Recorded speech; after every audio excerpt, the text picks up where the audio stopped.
We recognize that California State University, San Bernardino sits on territory and ancestral land of the San Manuel Band of Mission Indians.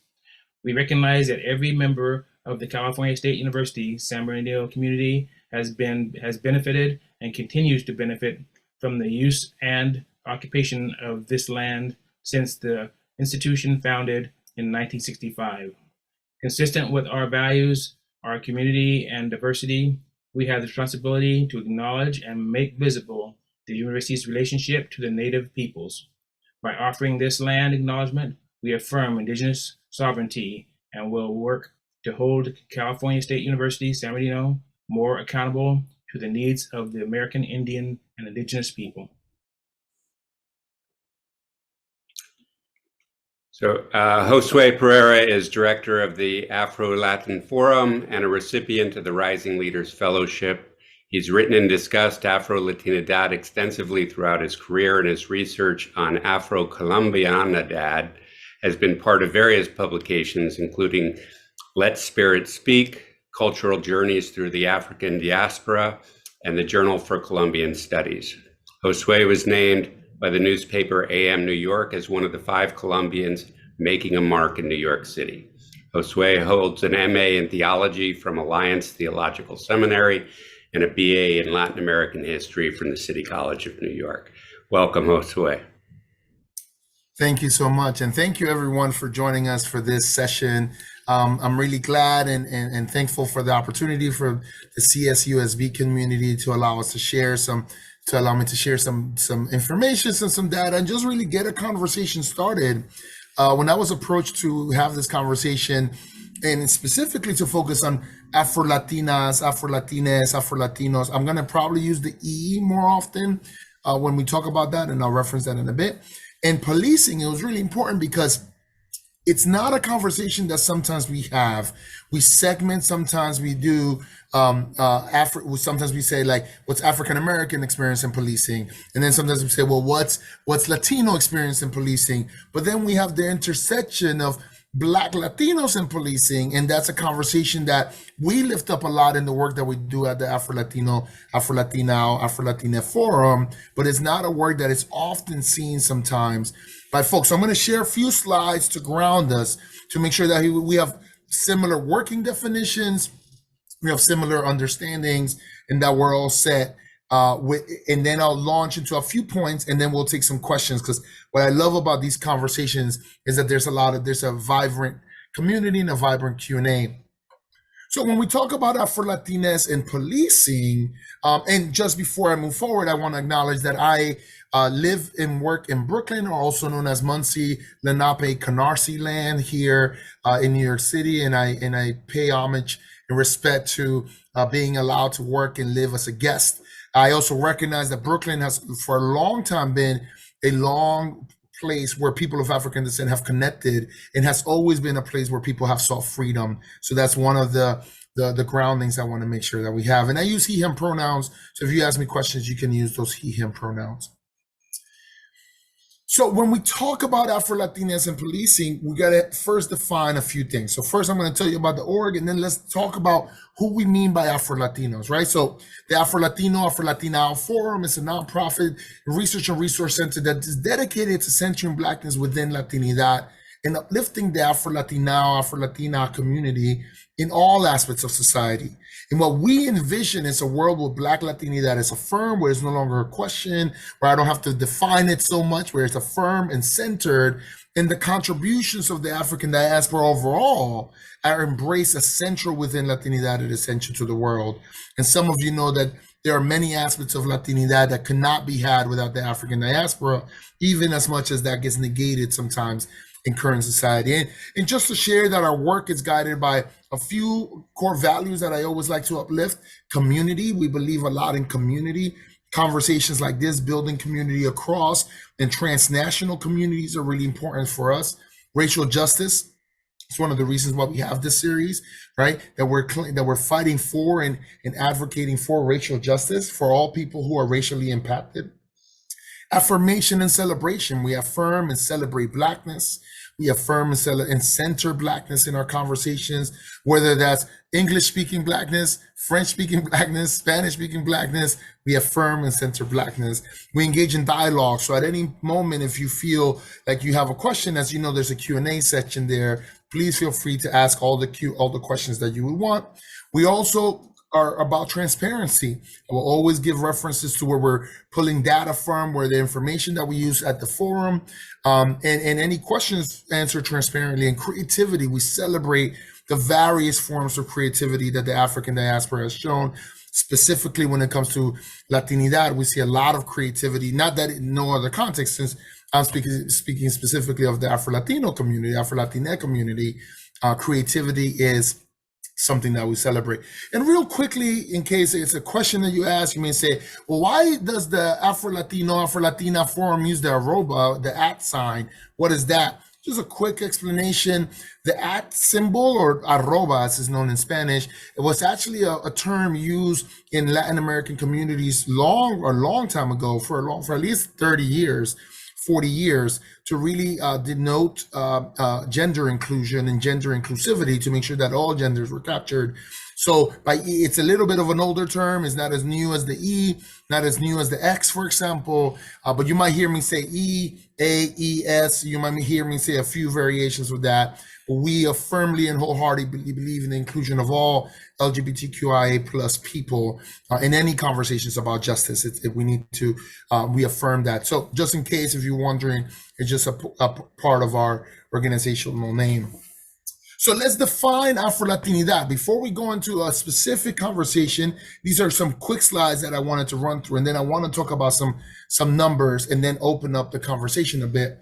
When we talk about Afro-Latinidad, when we talk about who are Afro-Latinos, Afro-Latines, we're really talking of two different populations, right? We're talking of people of Latino descent. That's kind of how do we understand it here in the States. Then people of African descent, right? Who are people of African descent? And this is some good definitions to be very quick. When we talk about Afro-Latinos, Afro-Latinas, Afro-Latines, we're talking about people of African descent in Mexico, Central and South America, and the Caribbean. Although the definition that we took from our founder, the reader is the Afro-Latino Reader, History and Culture in the United States. It's a very important book, foundational book on the study of Afro-Latinidad. Although that book officially just puts the word Spanish, there is an expansion to that definition that we then did at the forum, because when we start looking at who is Latino, who is Latina, who do we consider, right? That in the US, that can become very regional, right? Latinidad means something. Someone who's Latino, Latina, or Hispanic may consider themselves something in one area and and something else in a different area, or we see discrepancy in numbers. So Latino is an all-encompassing term, and for this community, just to make sure that we understand, Latino is a pan-ethnic term, right? Meaning that includes many ethnicity, many racial identities. It is, as you may have heard in certain Latino movements, that Latinidad is a Eurocentric term, Latinidad is a whiter term. Yes, there's a lot of truth to that. But in the US, Latino usually means this, and this is the broader definition that we added to add, and I'm gonna then complete the definition for Afro-Latinos. Someone who's Latino is a person who is from or whose cultural origins are in countries associated with Spanish and Portuguese colonialism, mostly. Latina tends to connote Spanish language speakers, but can also include Portuguese and Creole speakers, as well as English speakers. The reality is that the Latino identity is a really broad identity. We actually are moving more to call it the Latino population than the Latino community. Many people call it the Latino community, but in the movement, we call it the Latino population. Why? Because it really involves many different communities. In Afro-Latinidad circles, we actually say sometimes Afro-Latinidades, right? Many different expressions of being Black and being Latino. The Latino term really connotes here, in the way that we expanded this definition, that is not limited to just Spanish, Iberian conquest of the Americas, right? Iberian Peninsula conquest of the Americas. It's actually a much broader definition when we think about it, right? There are the ranging of who is considered Latin American or Latino can range between 19 nations to 35 nations. Depends on the count. Actually, I've seen it at 37 sometimes. So it depends on the count, who we're including in a geographical region. And there's something that I'm going to mention when we talk about the numbers, is that some Latinos are not counted in certain ways by census forms and other formats. So that then even complicates our conversation of Latinidad itself and then Black Latinidad, because now numbers become really paramount to how we're talking about the community. And then this is the broadest definition of people of African descent that I found. There are many definitions of people of African descent, but this is one that we like to use at the forum. Let me correct this.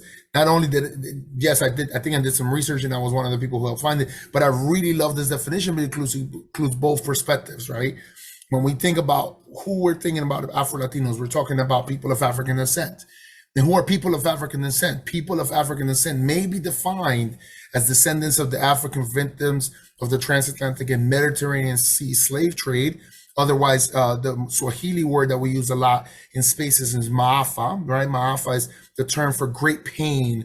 That was the suffering of people who were transported here, right? Just to connote that it was a painful experience.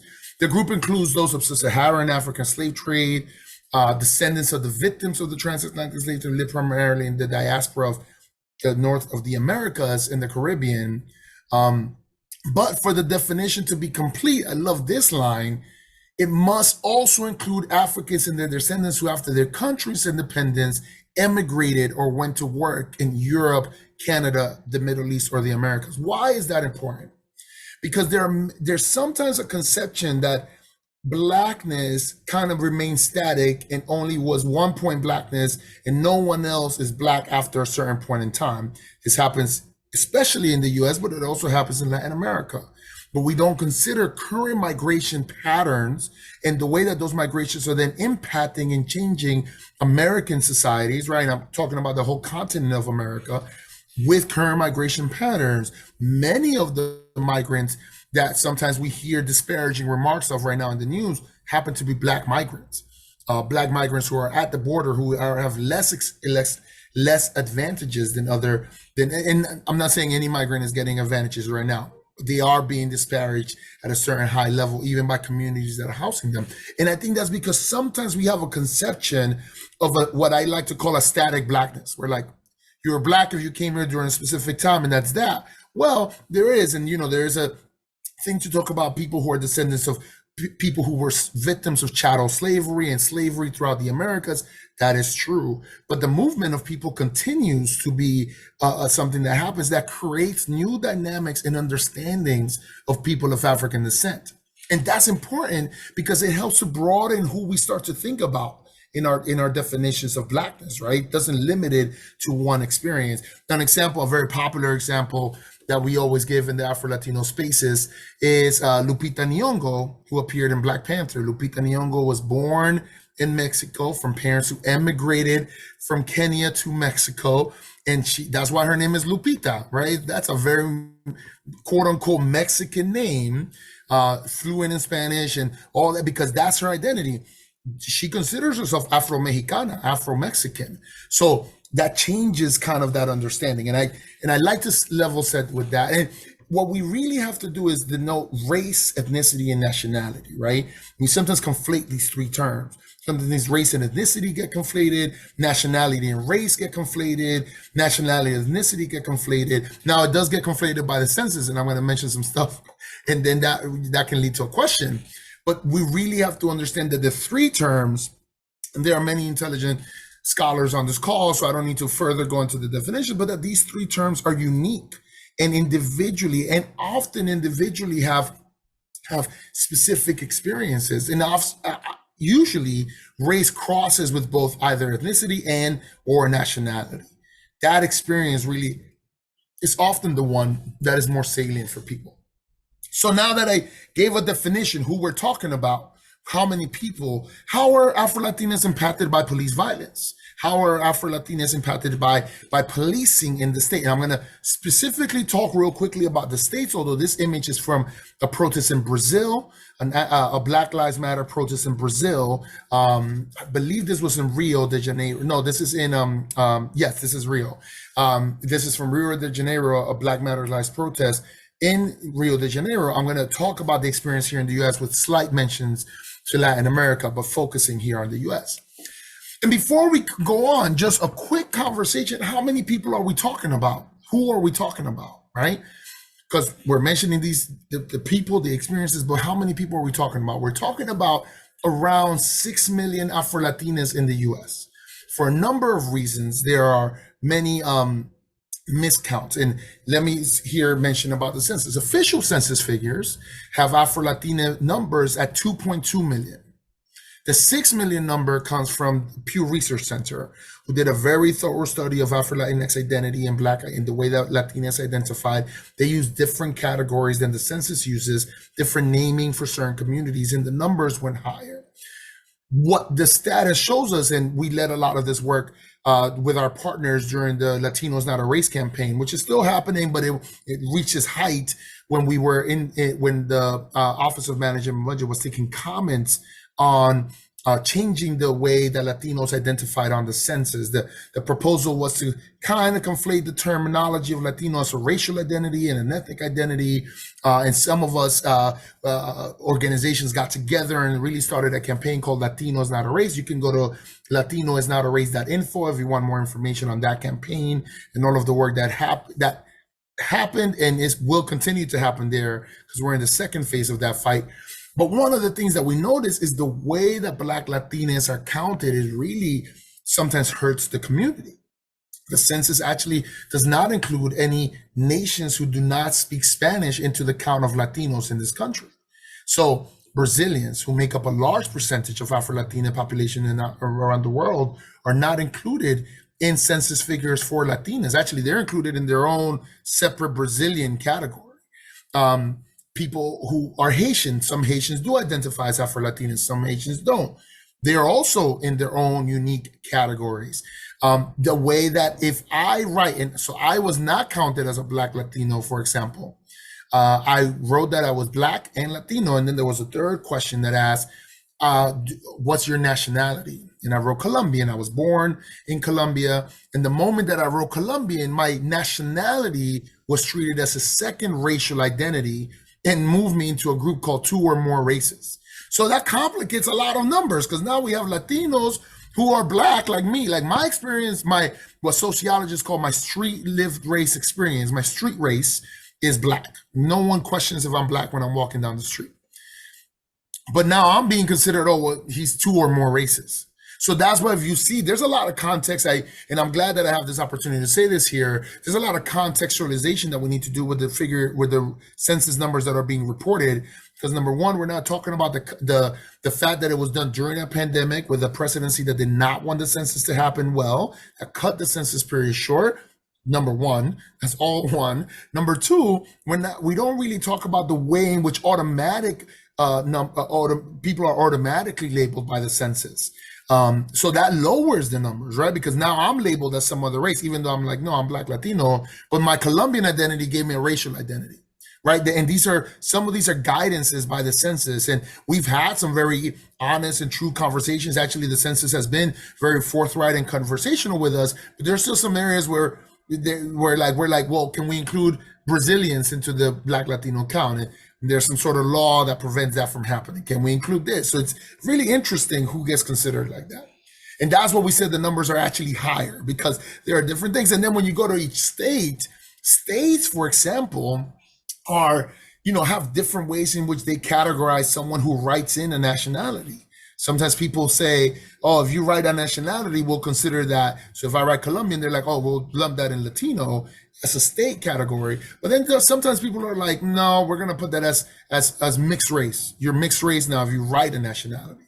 So there's actually a lot of inaccuracy in the count of Afro-Latinos. So some of us actually estimate that the Black Latino population in the States is actually closer to 10 million.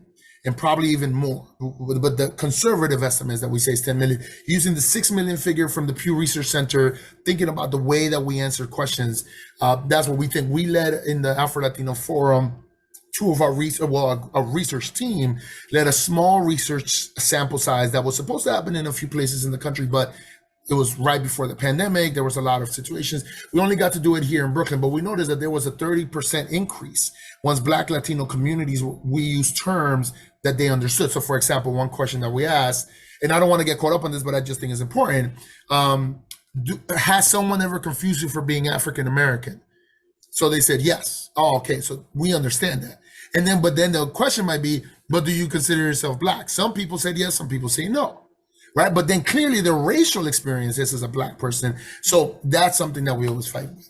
Another number that I think is important to think about is that Afro-Latinas mostly live on the East Coast. 50% of Afro-Latinas in this country live in the Northeast. Actually, really in two places, New York City, where I'm at right now, in Brooklyn. Well, Brooklyn doesn't have 50%. The whole city has 50%, and has a lot of people. And the Bronx, actually, in New York City, is the borough with the most folks in New York City, and Boston. Boston is actually, there was a really good report that I recommend you look into called the Black Boston Report, which shows the growth of the Black population in Boston, and specifically shows that out of all Black groups in Boston, the group that's growing the largest is the Afro-Latino community, really linked by two groups, by the Dominican community, the Black Portuguese community, that goes there because Cape Verde is a big identity, a Black identity in Boston. So there are Brazilians who go, right now it's Portuguese. So there's people who go based on linguistic opportunities. So I would recommend looking that up. And then in California, since we're talking about California, the official numbers are really small. It's actually like 1.2% or something like that. Is really tiny. It's a small population, but again, that's because of the way that we have that sometimes people identify themselves. I just did a conversation. We just released a film called Faith in Blackness, which explores Afro-Latinidad and faith expressions. And in the screening, I was in San Francisco. There was a gentleman who said that he always has to choose between one or the other. He's never allowed to put both. And there are many places like that, states that we see that you can't put both. So then sometimes Black Latinos choose whatever identity has become more salient for them.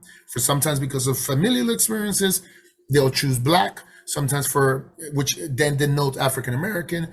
Sometimes they choose Afro-Latino. Actually, there was someone who we're conversing about screening the film, and he actually said, he's like, I didn't know, we were conversing. He's like, I'm actually Afro-Latino, but my mom passed away really young. And he says this line, he said, and I buried my Latinidad with my mom, and now I don't claim that, even though he has a whole set of family in Puerto Rico, he just chose like that part's done. And that's a very interesting, that those things happen. And so that's an interesting number. And then the other thing that I think, and then this is the last set of numbers that I want to share, and then I'll enter into a conversation, is that darker skin usually means more discrimination for Latinos. And so whether or not the Latinos themselves say that they're Black, statistics show, and this comes also from a Pew Research number, the numbers before, so that you can reference the report, come from the UCLA Latino Policy Institute, released a report called Centering Black Latinidad. It was just released this year, which was a really helpful tool as in our fight for the census and in continued struggles. So Centering Black Latinidad report from the UCLA Latino Policy Institute. One of our board members was one of the lead researchers on that report. And then this report comes from Pew Research. This was released around 2 years ago in 2021, showed that darker skin does impact Latinos a lot. So whether or not Latinos, Latinas, Latines, we say that we're Black or not, there are some people who are like me that grew up always knowing that I'm Black and very proudly Black, and that's what I claim. But there are others that's not the experience. The numbers show that race does matter. And these are just three highlights that I wanted to give that tie to policing, right? 62% of Latinos with dark skin, that's how the report calls them, claim they have less opportunities than non-Black Latinos, than Latinos of lighter skin. So that's a pretty big percentage. And then the numbers just continue to go up when you get to very specific questions. 64% of Latinos with dark skin say that they've experienced discrimination based on their race. So not only is it less opportunities, now we've experienced discriminations based on race, and that number went up a little bit, but it goes up. And then 66% say that their lived experience is shaped by racial discrimination. So the numbers go, it's interesting how the numbers go up, but the numbers go up. And this is not me doctoring the numbers. If you look at the report, you'll see that the numbers are there. It's interesting because what it shows is that there is a racial dynamic to how Latinos are treated in overall society, and then that comes into policing. So giving all this background, now I'm going to stop sharing for a bit and share some comments for a few minutes. Giving all this background, it's important to then start to consider that when we talk about the Black Latino population, especially when we talk about policing, we're talking about a population that experiences a lot of persecution. Now, why did I give that background there? Because it's very difficult to get numbers for specific Afro-Latino injustices faced based on the police system, like numbers that are very specific. And why?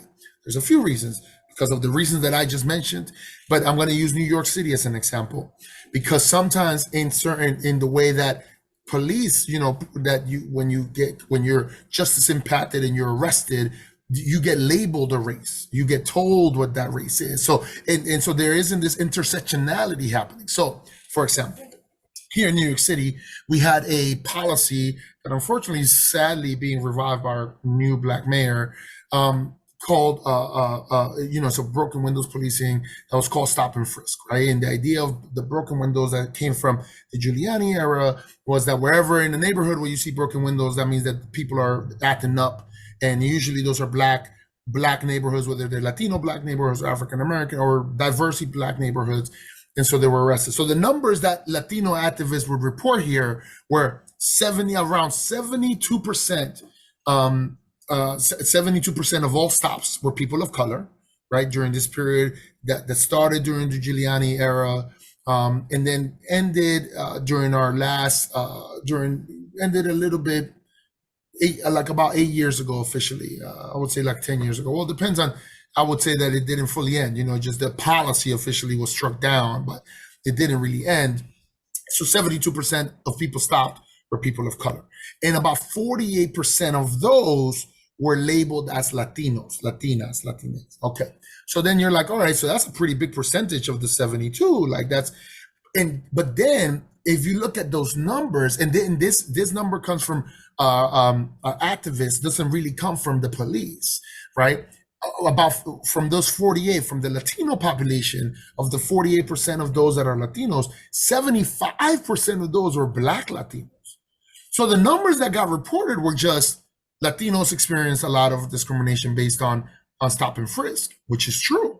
But then the numbers for Black Latinos were so high, and that matches with the experiences that we've seen here in the city, not only tied directly to my family.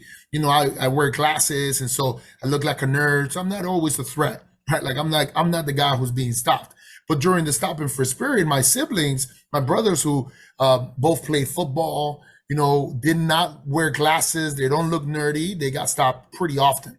And those numbers align with what we hear from Black Latino communities. But again, it's difficult to see those numbers because in prison systems, police stations, a race is assigned to the person. The person doesn't get to choose their race. So when someone gets stopped, they just label someone like Latino or Black or whatever. And they usually don't say like, are you of Hispanic, Latino ethnicity? Yes. Is this person Black? They're not doing all that. They're like Black, whatever. And so the numbers are very difficult to see. There are even more discrepancies that happens overall in traffic stops. So overall Latinos, for example, Latino numbers are overall really weird and low to report.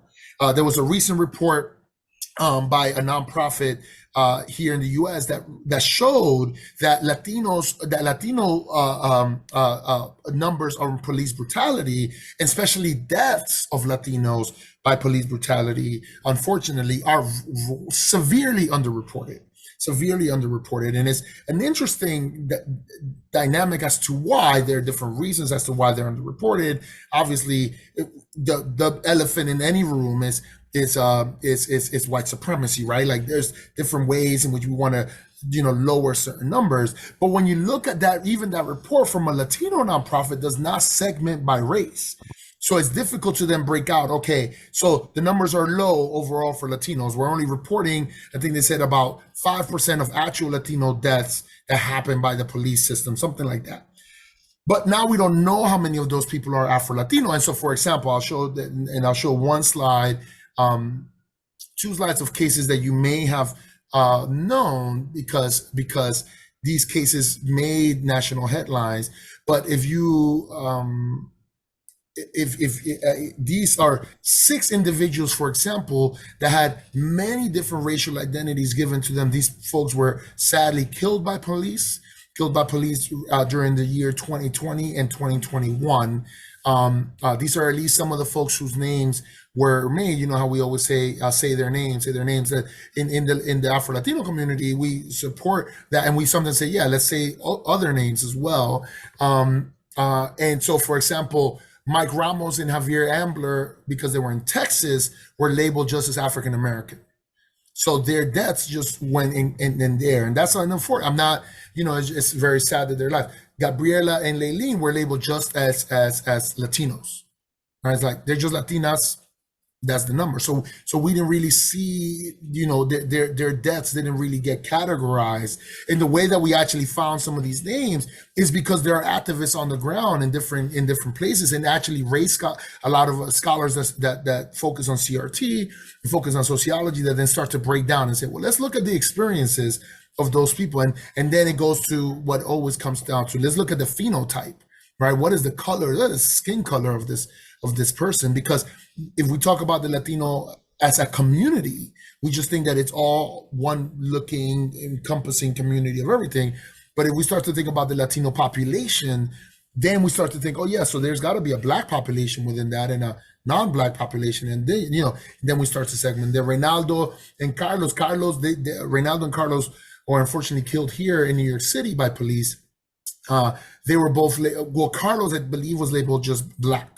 No specific name. Reynaldo, because it's Reynaldo Cuevas, they were like, oh, he must be some sort of Latino, so we're going to label him. So these are the things where those numbers are really difficult to see and difficult to report. And then, of course, we remember a case that was very familiar that people may have remembered was the case of the Lieutenant Caro Nazario, who was a lieutenant in the U.S. Army, who was stopped in his uniform while he was getting gas because he was mistaken for, another gentleman of African descent who they were looking for. It's always some sort of mistaken, right? Oh, it was mistaken. We thought it was this. But for example, he's connected to Eric Garner. I think his aunt is related to Eric Garner. So there's an Afro-Latino connection there. And then his Blackness or Latinidad were questioned at the outset of when this case came out. That was him posing next to the death of Eric Garner, who he was related to. Thankfully, Lieutenant Nazario didn't pass away. Lieutenant Nazario actually sued the police department and is fighting right now for injustices done to him for being wrongfully arrested and put in handcuffs while he was wearing a uniform. He's wearing a uniform, and it's like not even the uniform can hide your Blackness, can hide that for people, or can forgive your Blackness, as one scholar said. And so it becomes really difficult to actually look at those things because to look at those numbers. So why is it important to have this conversation on Afro-Latinidad and policing? I think it's important because we need better ways of documenting the experiences of Black Latinos who are justice impacted. There are not usually better ways to do that. And I think that it behooves us as people who know that to request that from scholars and from different people. One of the research endeavors that we're actually hoping to lead, I think we're hoping to start it in late 2024, is a research on that. Like, can we get to some numbers to really segment by race? I'll give you a current example. We've heard of the abortion bans and all of the lack of abortion access that happens throughout the country. The most affected Latinas, when we talk about Latinas in that, are really Latinas who are darker skinned, who are sometimes indigenous or Black descendant.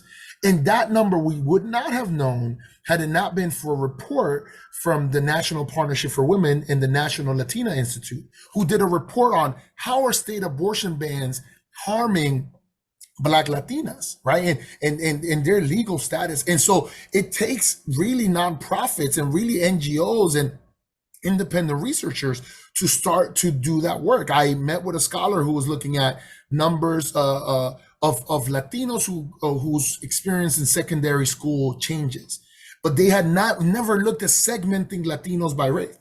So all Latino numbers look the same. And I was like, well, and I just said, well, what are the Black Latino experiences? Because I'm sure that's a different number.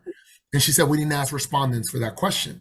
So then that makes it difficult to start to segment those experiences. And what most scholars think, and we shared this when we did the Latinos Not a Race campaign, and we continue that work, is that oftentimes Black Latino, Black Latina experiences are often closer to African American experiences than they are to non-Black Latino experiences. And why does that matter? Because then that changes these ideologies, this conversation of Black versus brown, or this conversation of putting one minoritized group against another. It starts to really change the perspective, because now, those experiences are actually really close to one another. So now we start to coalesce in endeavors and fights, which is why you see many people, Black Latinas throughout the country, really joining endeavors of anti-Blackness, right? Because what we're dealing with, and I would say we in overall, but what we're dealing with in the Latino community, we often say we're facing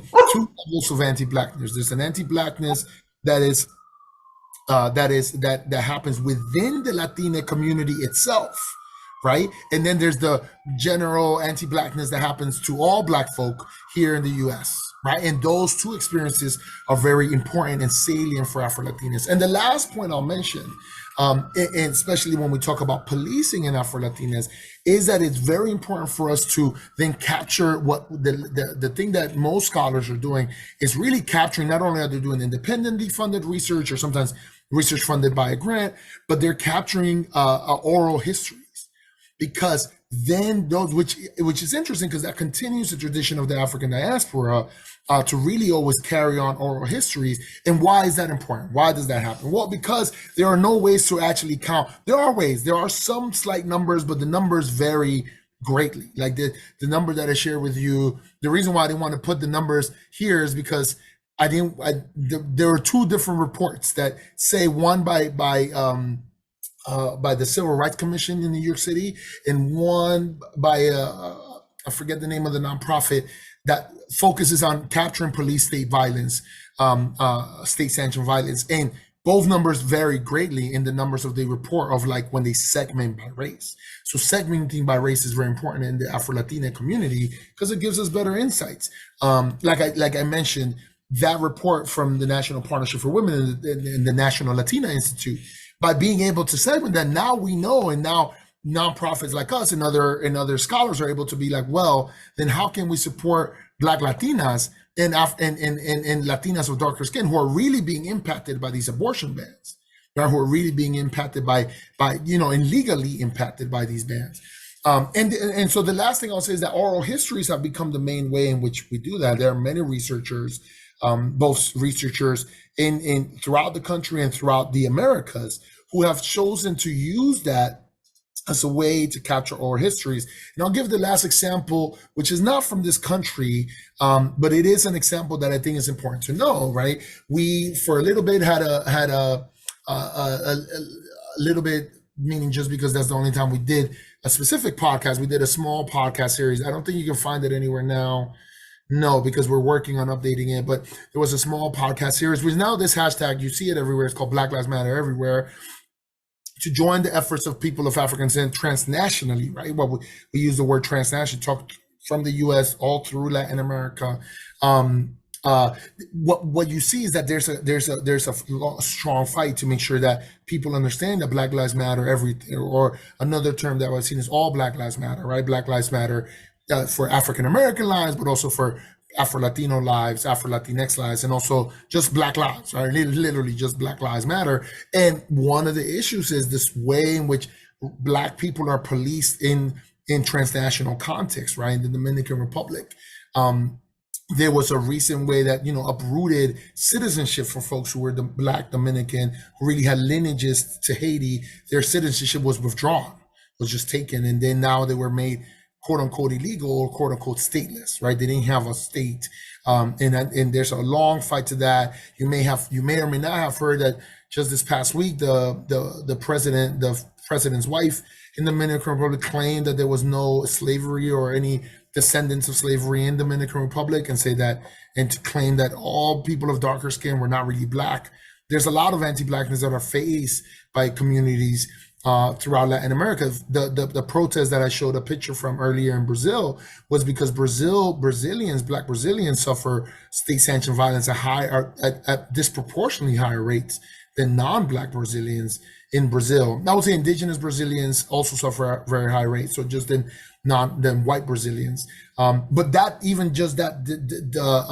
delineation is something that we need, because it's going to be helpful for us as we talk about. And like I shared with the folks who sadly passed away at the hand of police sanctioned violence here in the States, there are many stories and numbers and figures like that. The difficulty happens is that it's hard sometimes to get those figures, because police departments and prisons and different justice the prison industrial complex does not really count that unique identity. And so the challenge for organizations like ours, right, like we do, and when we advocate and when we're doing advocacy efforts, is we're always having to like pull some numbers and then say, based on this number and based on the number of Black Latinos that are here, then we can estimate that out of the 80% of Latinos, 60% of those are going to be Black.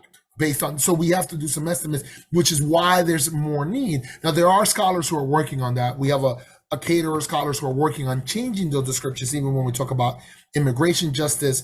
The Black Alliance for Just Immigration, for example, is a nonprofit that does really good report on making sure that we're reporting Black immigration numbers and numbers that actually of the Black experience. UndocuBlack is another Black nonprofit that focuses on, and both of them have Afro-Latino leaders within it. And UndocuBlack, for example, focuses on making sure that we're categorizing and sharing the experiences of Black Latinos, Black Latinas, Black Latines who are quote unquote undocumented or otherly documented, as some of us say, and their way that they're impacted by the justice system. So it just takes a lot. It does take a lot of intentionality from local nonprofits, because oftentimes a state sanction, the state industrial complex doesn't really actually count that. And I think that universities are really good places for that. If universities allow for more representation and segmentation of the Latino population, then we get better numbers. And we sometimes get them from universities, not always. We don't often get them from, I would say, from public information, but universities have often led the charge. There's a really great research study. Let me get the name real quick.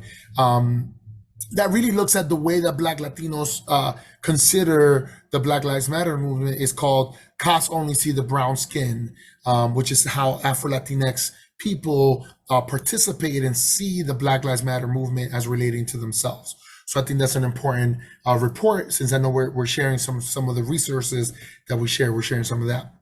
And I think that we're going to take some questions now, right, Jeremy or Mary? Or Michael, I don't know who I should kick it to next. Thank you so much. That was so enlightening.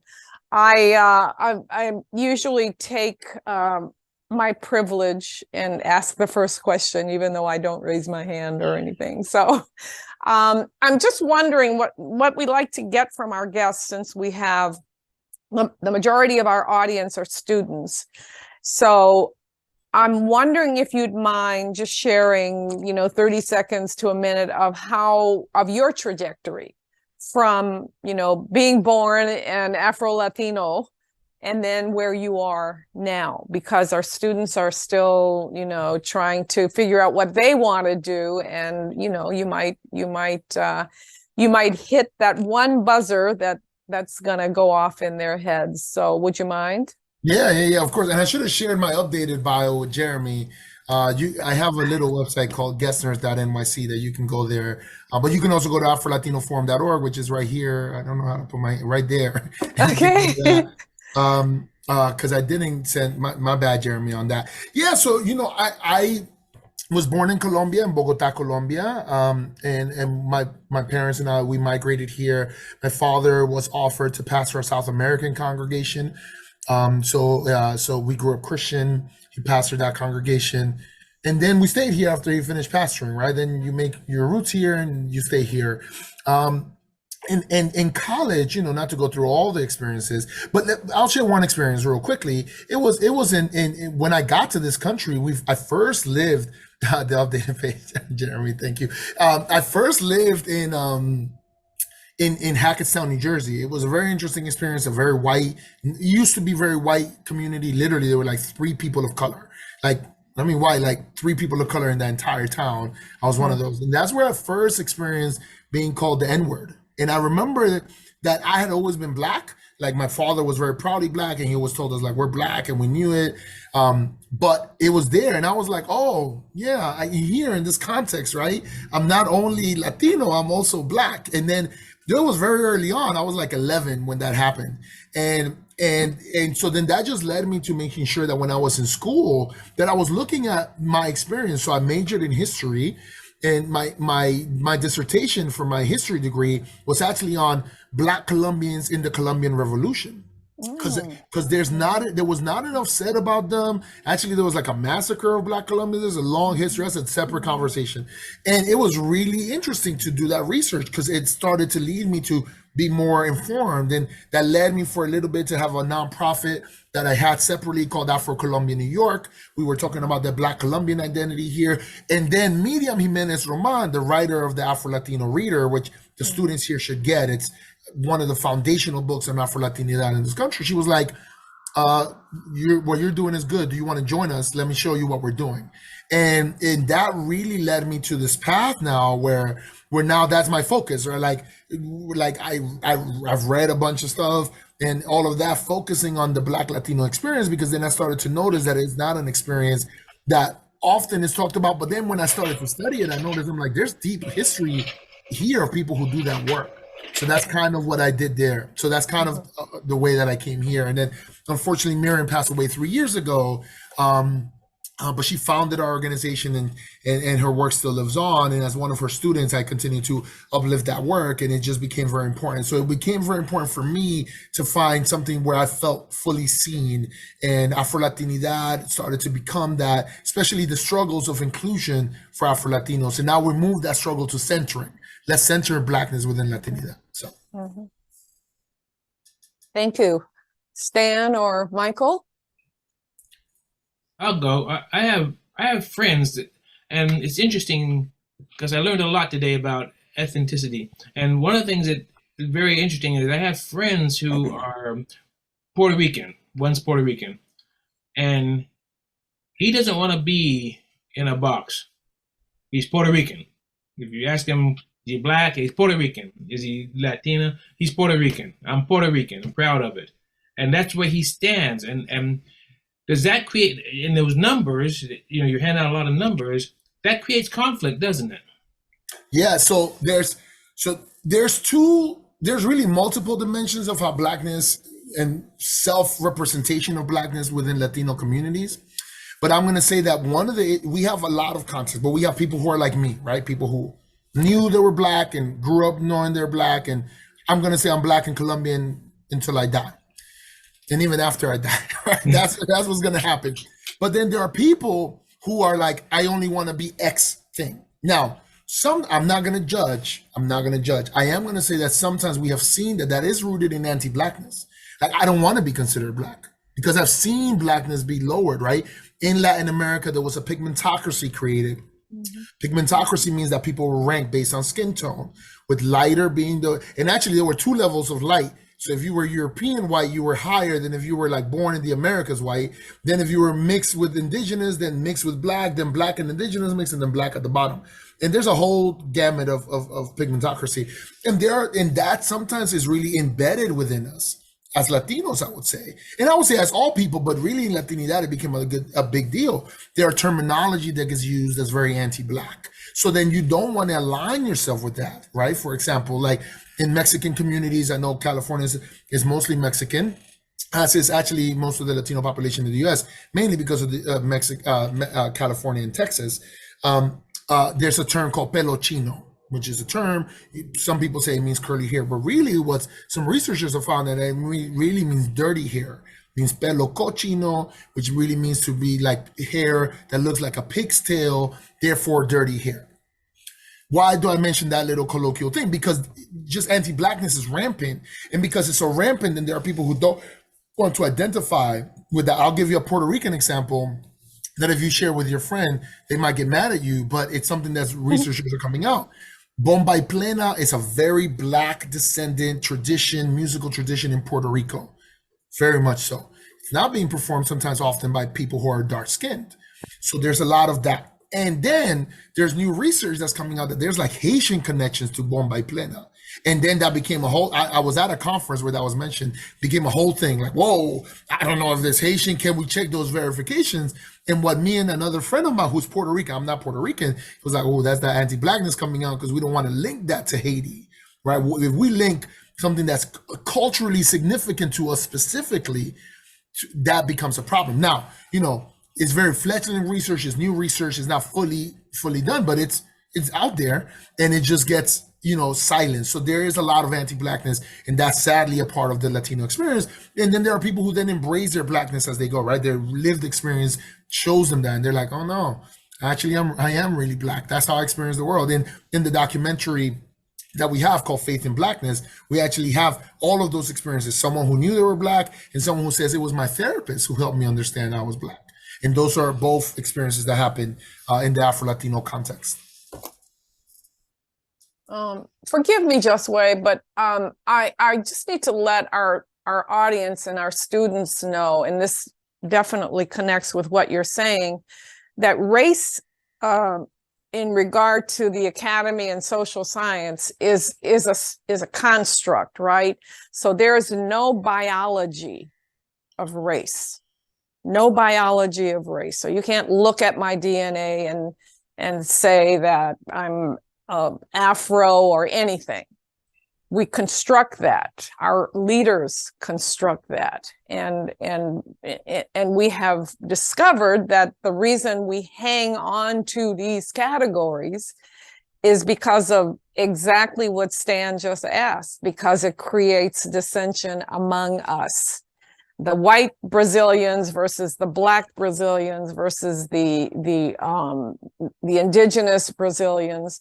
So, you know, we can't approach this like it's a subject that's going to be, and I'm not saying that you're doing that, but for our students, we can't approach this like, you know, if we just figured out, you know, like who's black, who's Latino, that everything is going to be solved. And it's not, because, you know, in fact, it's just the opposite. We're going to continue to experience this dissent among ourselves because there are people who are pulling strings at the top who are saying, yeah, you whites are better than you Brazilians or whatever. So I certainly appreciate your opening up this can of worms for us, but in academia we like cans of worms. You know, we like that messiness, and you know, so appreciative of you contributing to that. Do we have any questions, Stan, from our audience? Yeah, one of them says, I have recently learned of the issue about Latin, and it is a buried issue based on skin color. Originally believed this was an issue of past generations. 2 women in my class admit their Hispanic Mexican parents advised them to marry lighter skinned men for the better opportunities. Knowing this, what can be done to shift our younger generation about it, embracing who or whoever they want? Yeah, so, you know, thank you for the comment, Stan, and thank you, Mary, for that comment. You know, yeah, that's what we use sometimes the term racialized, right? It's people who are made to operate because of their phenotype, because of their skin tone in a certain way, and then therefore they have experiences like the UCLA Centering Black Latinidad report that I mentioned shows that Black Latinas, for example, Black Latinas are the most educated of all the Latino groups, but yet the least likely to own a home and the least likely to benefit economically. And that's where you can only say, like, that's a race thing then. Well, why is that? Because that usually doesn't track. You're most educated, you usually make the most money. Not for Black women, Black Latinas, so then that becomes a thing. I would say, to answer that question, it's, I think that by informing ourselves, by being in conversations, I think that's number one. I also think by interrupting anti-Blackness when we hear it in all contexts, right? Whether it's directed towards someone who's Latino, Latina, or directed to someone who's non-Latino, who's African-American or Black Caribbean or African. Like, I think interrupting anti-Blackness is one of the main ways that we need to do it. And how do we interrupt anti-Blackness? By using correct language, right? By not, joining the colloquial ways in which someone says, for example, in Latino context, for those of you who are Latino, the term like negrito or negrita, or something that seems endearing, but really is a way to lessen the humanity of someone who's Black, right? By listening to music that promotes that. I just gave a talk where I was talking about the ways that music, sometimes Latino music, has perpetuated that. There's a song that people love by this artist named Pitbull called The Anthem. It's a very anti-Black song. It's like crazy anti-Black. And so don't play that song, right? Like little things like that, right? There's some music by J Balvin that is very anti-Black, then don't play that song, right? Because then we start and we say the reason why. Oh, that song is really anti-Black, and then that opens conversations. And I think a second, so those are another piece of advice is just by sharing resources with folks. There are many in social media. There's a whole active community of Afro-Latino folks in the movement. The most research term, the most hashtag term in Afro-Latino movements is Afrolatina or Afrolatina. So it's really Black women. We're really talking about matriarchal movement that really does a lot of that work. And so following the forum, and then, you can follow us on social media, but there are so many people. There's someone named Dash Harris. Her work on deconstructing Blackness and deconstructing anti-Blackness is really good. There's Janelle Martinez, who's a journalist and she has a blog and an Instagram account called Ain't I Latina. Like, there's just a lot of really great resources there. So I think following those start to do that and start to change the narrative. What about forming coalitions? When we talk about these categories, you over here are white Latino, we over here are Black Latino.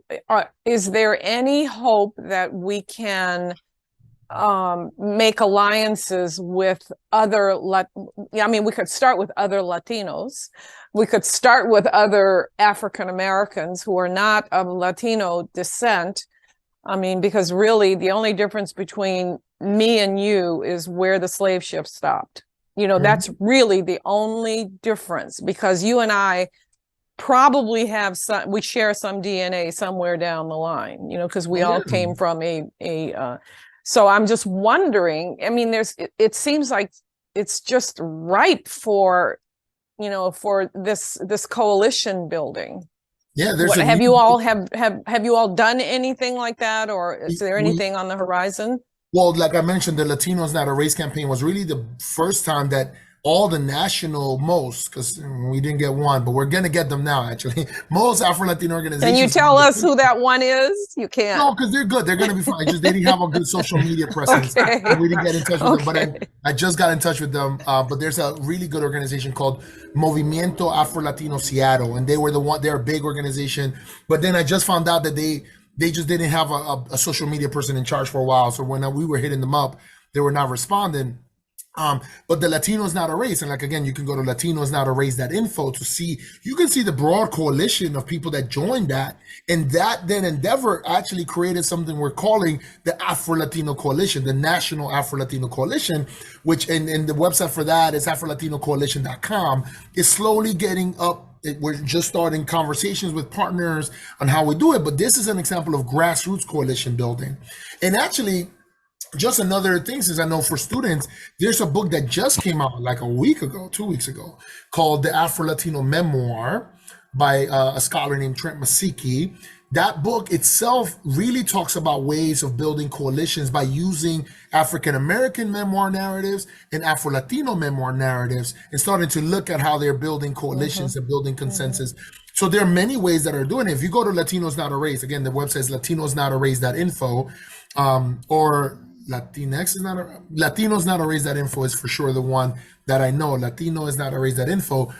You can see the broad coalition. There's just a lot of people there, and we're all informed. we're staying connected. So there's some of that. And the good thing is that now we're in conversations. So this is mostly a Black Latino coalition, but now we're in conversations with what they call legacy Latino groups, right? Older Latino organizations that really haven't engaged Black Latino issues. So we're now in conversations like, well, we need to be included in this thing, and how can we get included in that? And that's something that we're working on. So yeah, follow the work of the members at the Latinos Now to Raise.info or the AfroLatinoCoalition.com, because those are efforts that we're doing there. Fantastic. Before I get to one more question, my wife and I travel a lot in Central America, and we've done a lot of traveling. And other than the numbers, one of the things that we have noticed is it's not an issue. It's a non-issue. In other words, Puerto Rico, for instance, dark to white, and they all mingle and live a wonderful life. All the islands, Costa Rica, same thing, and everyone's just living their life. They're not thinking about what we're talking about, and so here's the question. Thank you for sharing your experience. It's really cool that you have done the research this topic. I think we will see an increase in the Afro-Latina community, especially with the Haitians who have made their way to Mexico. Though it has been easy the past decades, what do you think could help ease the racial tension within the Mexican Hispanic community? So, we're going to actually be in a series of conversations throughout the country that we're launching next month called Absolutamente Negro, Absolutely Black. We're doing a conversation series to talk about issues like that one. I think that there's always, it just takes us decolonizing the way that we are being divided. Right, I really honestly think that if we look at the endeavors, right, Cesar Chavez had linkages to Martin Luther King and the SCLC while they were doing the United Farm Workers movement, but that's not something that's shared or thought or taught or informed. It is taught by people who are in those circles, but people outside those circles don't know. So then we get this ideology that has always been this black versus brown, in which population overcomes which one, and blah, blah, blah, blah, blah. But really, there's always been a lot of coalition building. That's why if you look at the work of the Afro-Latino, Afro-Latina reader, right, the book that I mentioned, Afro-Latino, Afro-Latina reader, History and Culture in the US, shows the ways that Black Latinos and Latinos overall have always been working together with other Black communities. Arturo Schomburg, for which the Schomburg Center for Black Research and Culture is named, Afro-Boricua, Afro-Puerto Riqueño, who was in connection with G. Carter Woodson and all these people talking about Blackness and talking about racial representation and tackling issues of anti-Blackness. So I think shifting the narrative of what we hear is really important. We hear one narrative, but really there's other narratives. And sometimes, and Toni Morrison, for those of you who have read In the Bluest Eye, she calls that the master narrative. The master narrative is that there's always a beef between Black people and Mexicans, or however we want to label that beef. But undoing that master narrative is actually to notice that that's not actually true, and then to change our reference that there are Black Mexicans. So why did Black Mexicans not allow? Why didn't we know there were Black Mexicans? Because Mexico for a long time didn't allow Black Mexicans to self-identify. It was just in 2019 that Black Mexicans were able to say, and then there were 3 million Black Mexicans. People were like, wow, there's a lot of Black Mexicans. Yeah, they've been there. They've been there for a long time, and there's a long history there. So it's undoing those master narratives, as Toni Morrison would say, and changing that ideology of what we hear to really, because master narratives, she says, they're really master fiction, right? Toni Morrison's a writer for the students, really great African-American writer. And In the Bluest Eye, that's what she does. And the girls' characters in The Bluest Eye, that's what they're doing. They're undoing these master narratives about who they are as people. And that's what we have to do. So to that question, I would say that. And just a real quick comment, there have been long endeavors of Black resistance in Latin America, even if we don't see it as much. So for example, like someone who I always like to highlight, her name is June Beer like the drink.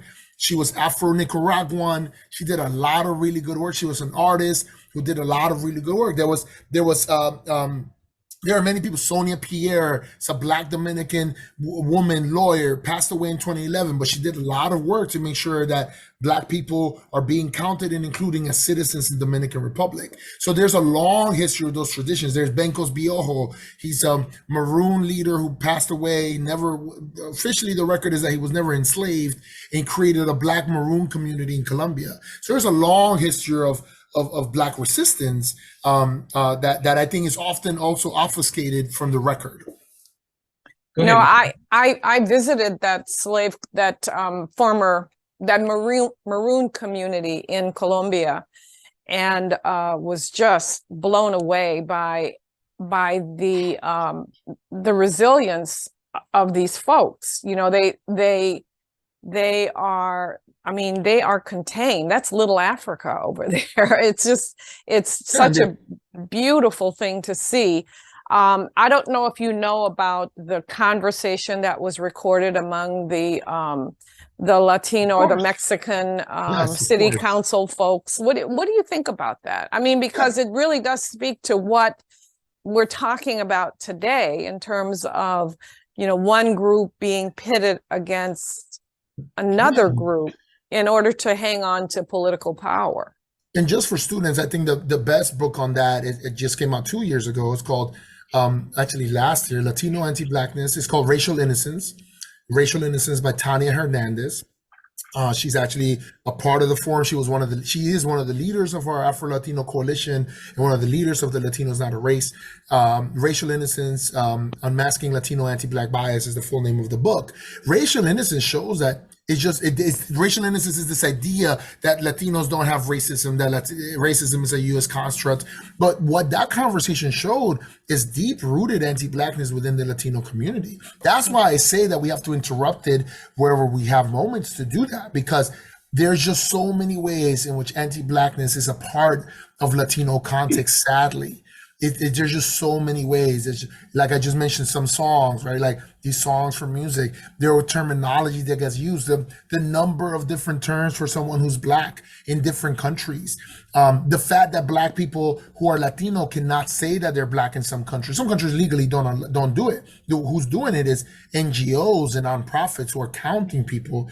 In Colombia, for example, there are 4 different terms officially recognized by the government, but they haven't asked communities how they identify.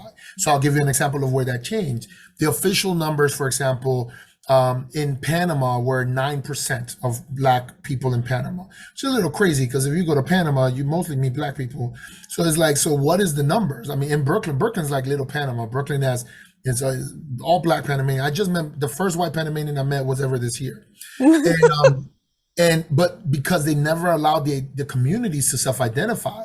But a friend of mine who's doing work on the ground there said that when they did that, they consulted Black communities, they allowed them. Now the number is up to 35%, and I think the census is almost done counting. That's a big jump. So there is something that, for example, that we call in the movement statistical genocide, which is ways in which Black people are not allowed to be counted and therefore erased. And therefore, it's like, well, there's not that thing, and Blackness has never been a thing here. Well, because Black people are never allowed to be counted. And so statistical genocide is a real thing that happens. It happens a lot in Europe, happens a lot in the East, in what we call the East or the Middle East. It also happens in Latin America and the Americas overall, right? These ways obfuscating Black numbers there. So I think that it just shows deep-seated issues. The conversation showed deep-seated anti-Blackness that wasn't really only attached to the people, whoever they were talking about. It was attached to long-held beliefs that they have held, that then are held within Latinidad, within different contexts of Latinos, because of terms like pelo chino, which is a very Mexican term for basically Black hair or quote-unquote curly hair, pelo malo, right? Or pajon, ways in which we disparage people's look. So those are different ways. Go ahead, Jeremy. Thanks, Stan, and thank you, Josué, for an excellent program. We are getting toward 2:15, but I wanted to make sure that a comment from Professor Ariana Hune is quickly noted because she put a great plug in there to the question. I put it into the answered section, and it's also in a couple of these posts, and I'll add it right now again to the chat to everybody, so you can find the link right there. And Dr. Hune asked, is there anywhere on the CSUSB campus where students can learn more about Afro-Latinidad? And this is, of course, her plug for the Anthropology Museum's new exhibit. It's in room 306 in the Social and Behavioral Sciences. Afrontalo includes biographies and portraits of 21 Afro-Latina Californians, as well as exhibits curated by 4 Afro-Mexican communities. There's also an Afro-Latino Culture Fest in Compton this Saturday, September 30th, 11 a.m. to 6 p.m. So I want to thank Dr. Hune for reminding us all of that. That information is there in the Q&A. It's in the answered section, so you can hop over there and grab it. I'll get out of the way as you all wrap up, but thank you, Jose. Thank you so much. Michael, you've been real patient. Did you have a question? Yeah, and I'm afraid it might lead to a long answer, but I was going to ask if you knew about Mauricio Garcia or Enrique Tarrio, that are people who have committed crimes alongside white supremacist groups, and basically are being recruited by white supremacist groups to be the face of their movement in a way, and how that, Enrique Tarrio, who identifies as Afro-Cuban, went to jail for burning a Black Lives Matter sign that was torn off a black church. I'll do a quick comment, and that ties to something else. Like I think someone asked I saw in the Q&A, like, are there any numbers? I think if you follow the nonprofit on DocuBlack, they have more numbers on like Black migration and document, quote unquote, undocumented or other documented migrants, Black migrants. So that would be a good one. Or the Black Alliance, the BAJI is what we call it, but the Black Alliance for Just Immigration. Those are 2 good nonprofits that have better figures on that. Yeah, it is an issue, right? Like, one of the research numbers that you see is that 6 million Afro-Latinos, sure, but 1 million of those are also self-identify as white. So it gets murky because of the way in which we talk about, we're talking phenotype, or we're talking racial identity based on skin color. What are we talking about? I think someone said, yeah, ethnicity forms are complicated. They are. It is a complex thing. But in the ways that we ask questions, sometimes we always say, let people find themselves in the form instead of thinking what category you want them to fit. And yes, the short answer, because that could be a long answer to that sort of issue, for example, is the fact that anti-Blackness is rampant even within Black folks in Latin America. There are people who are darker skinned than me, who look just like me, who I've had conversations with, who refuse to acknowledge or identify that they are Black. And so that then comes a road. So then we create, again, to quote Toni Morrison, these narratives, right? And so then it's like, if I create a narrative that I'm not Black, then therefore I can be white. And then so if I align myself to white supremacist ideology and all that, then I'm closer to white, and I'm leaving the words that is Black. And that's what I think happens to a lot of that. But even folks who are non-Black Latinos who closely identify to white, always have that issue as well. And there's always the idea of, to quote Toni Morrison again, the bluest eye. We want the bluest eye. And so that's what we want. And so we start to lean towards that. And what we need to do as people who are allies in justice is start to change those narratives, right? To stop denigrating and talking about Black people in a certain way, to stop using anti-Black language in our terminology in ways that would work. So that's what I would say. I know we're out of time, but that's what I would say.